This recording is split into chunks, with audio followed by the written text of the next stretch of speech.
Let's bring them on, ladies and gentlemen.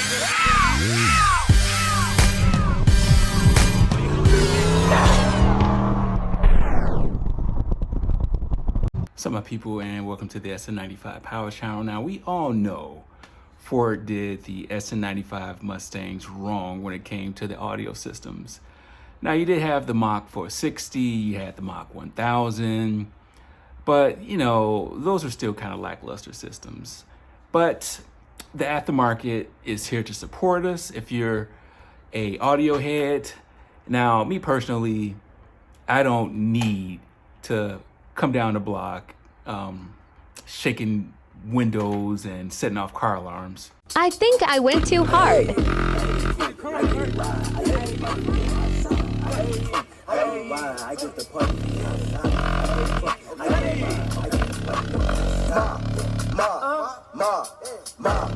But what I do like is a nice stereo system. I do like some low-end sound and some nice crisp highs and some mid-range.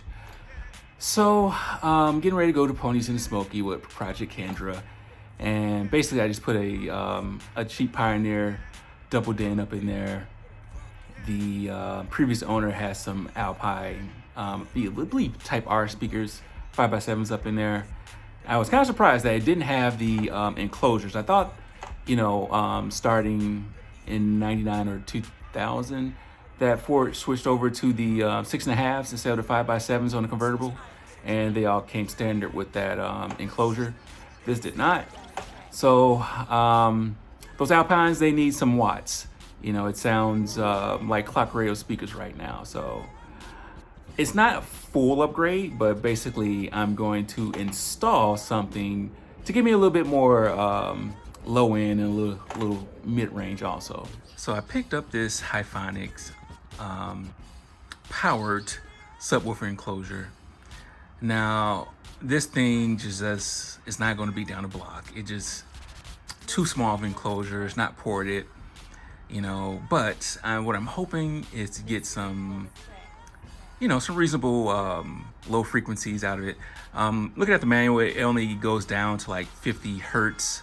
So like I say, it's not going to like have the rear view mirror rattling or do a hair trick or anything like that. But it should give us some nice little punch and, you know, give us that little feel of bass. So let's take a look at the unit. And this thing's pretty compact. It's probably, I would say, 15, 16 inches long and maybe 10 inches wide. It's, you know, 20, 25 pounds, I would guess. So it's a nice sturdy enclosure, but I'm pretty sure it's like a shallow mount sub. It's not, my expectations of it is just for it to sound nice and have a little bass feel to it. Now, like I said, if you want those low frequencies and if you want to rattle stuff, you got to have, you know, that volume. And with this convertible, I do not want to pay the tax on the weight and losing the little trunk space I have for you know, a monster sound system. So I'm gonna see how this satisfies me, and hopefully, you know, I've always been a fan of Hyphonics. You know, back in the day I had like a Brutus, I had a Zeus amp, and so I went with this because of, you know, my experience with Hyphonics, and plus, you know, it's like $120 something. I believe Kicker has pretty much the same setup with a 10-inch sub, same RMS watts, I believe 150, 125-ish, whatever like that. So if I'm not satisfied with this, then, you know, maybe I'll go with this. Kicker brand, Cerwin Vega has another powered sub. So there's other options, but honestly, I think I'll be satisfied with this setup. So let's go ahead and get started with the install. All right, you know, like I said, this isn't a how-to video. I just got everything mounted. This is my little amp that I'm gonna run 2-channel. I'm gonna add a rear set of 4 speakers back here just to help the high and the mid range a little bit more. I've got everything routed, And let's take a look in the trunk. So I mounted on this side. You know, the nice thing about this is it has this grill on it. So, you know, if I do go to a grocery store and need to set something on top of it, the subwoofer is protected. So before I get this mounted, let me see if I can get these little speakers mounted and show y'all what I mean when I'm going to add 2 more speakers to the system. All right, let's talk about accessing the door panel speakers on the convertible. So first thing you have to do obviously is get the seats out. You know, this is what I was talking about, the clips, same as the coupes. But then after you get that out, you have 2 bolts down here, one on this side, one on the other side. And you have these retaining clips that's built into the back of the back seat. So the only thing you have to do is just lift up. Once you get those 2 bolts out down here, the whole back side of the seat will just pull straight up. Once you have that, you just have some retaining tabs, 2 here, and 1 right there. After you get that out, you pull this up. You have a piece of little weather stripping right here. Pop that out, and then you lift from here and pull the whole thing out. Now, this whole thing is not going to freely come out, because when I say freely, I mean you're not going to be able to remove it totally from the car because of the seatbelt. If you want to remove the seatbelt, this is like a Star T50, I believe.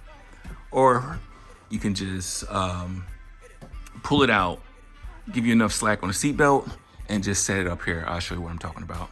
And you have 1 more big end clip that goes right there. Like I said, just give yourself enough slack with the seatbelt, and you can set the panel right there. So this is the upgraded Alpine. Some of the convertibles, they have this enclosure here with a 6x5 and a little tweeter up top. And I thought that all of them, after I believe 2000, came with that enclosure, but this one didn't. The owner already upgraded the speaker. So we'll get a little 4-channel hook to it.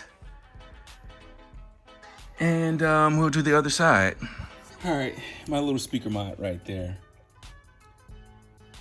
So I got this mounted right here. It's not going anywhere. It's in there nice and tight. It's nice and tucked behind the panel. So it should help the highs and mids a little bit. All right, another thing that I did do, which, you know, I'm gonna play with this and see what happens.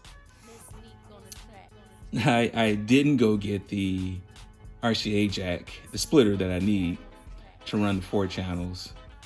I don't know the specs on this little amp. I know it's a little digital amp.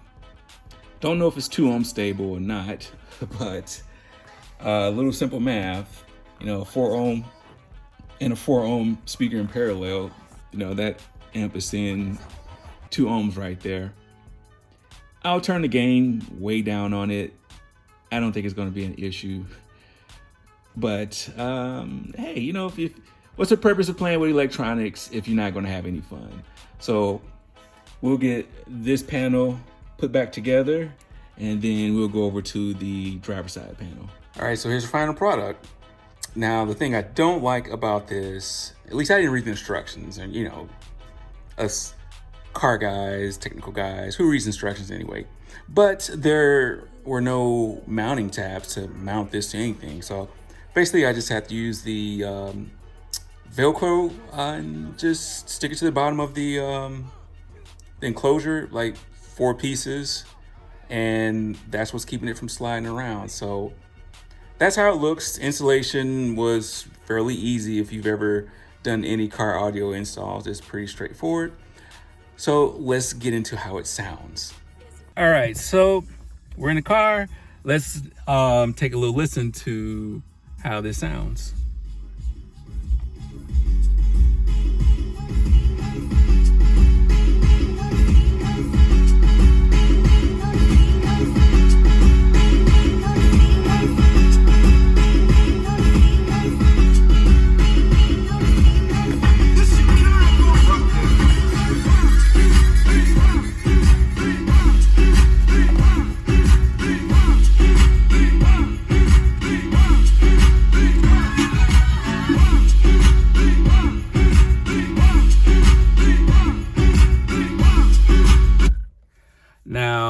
that like gonna bang the box, like bang the block? No, but for me it's satisfying. All right, my audio heads, what do you think? Now, personally, I think the Mach 460 is better than what I have in here right now. Now, I say that because the Mach 460 has more speakers and has a better high and mid-range. I think the Hyphonics has a better low frequency response than the Mach 460. Obviously, it's not better than the Mach 1000. The Mach 1000 is better overall than what's in this car right now. But with today's technology, could you build a better system than the Mach 1000? Absolutely. And I know a lot of you have already done that. So let me hear what your sound system setup is. Or if you like, you know, the 460 or the 1000, let me know, leave a comment. So Ponies in the Smoky is right around the corner. I know some of you are heading down there right now. Some of you might be down there already. Iron and Asphalt Customs, my man John, Coach 216, he's on his way down there. He's probably down there now. We have a meet and greet that Friday the 25th at 6:30 p.m. So check out my community post for information on that, or you can email me sn95pow@gmail.com. You can head over to the Pits discussion group on Facebook. There's some information on that. John's been posting over there. Or you can check out my Instagram page, SN95Power, and get more information that way. So car season is almost officially about to kick off. For me, Ponies in the Smoky is officially the kickoff to car season, and we are here.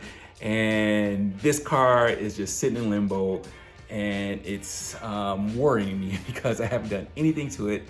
We still got the motor swap to do on Project Kendra, and I'm just running out of time. So I had a lot of plans and things that I wanted to do with this red car, but I don't want this thing to be a garage queen. Like, that's not my thing. Like, I want to drive these vehicles. I want to enjoy these vehicles. I don't want to have these long, never-ending projects.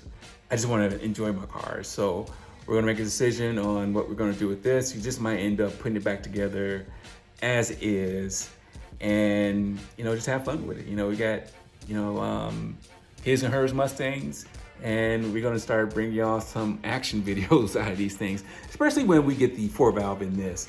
You know, I'm thinking about going with a 430 gear. You know, at a minimum, I'm doing a 410. So tell me what you think about that. Hey, I hope to see y'all down there at Ponies in the Smokies.